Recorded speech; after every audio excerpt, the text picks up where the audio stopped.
Mayor Stothert puts her veto stamp on an ordinance that would target neighborhood eyesores. Specifically, vehicles parked on grass. Brian Mastry is live tonight with the reason she's blocking it and where the proposal goes from here.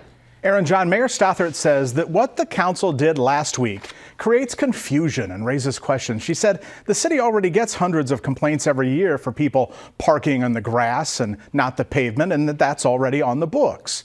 What the council did last week would have allowed Omaha police, in addition to Omaha planning, handling complaints, and it would come with a $50 fine. The mayor believes this should cover all vehicles with expired registrations, not just unregistered ones.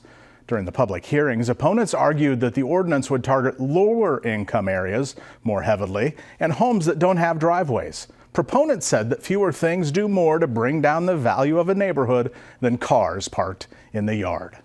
Tomorrow, the city council has the option to override the mayor's veto. I'm not sure they have the votes to do so.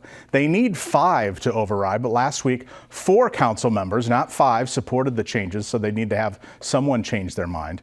Councilman Ron Hugg, who proposed the ordinance, told me this afternoon that he did all he could to vet this with planning, police, and the city attorney, and everyone had input. He said it's possible he'll come back with a more honed ordinance regarding parking in the grass when he has more support from his colleagues and the mayor. On your side, Brian Mastry, 6 News. Dueling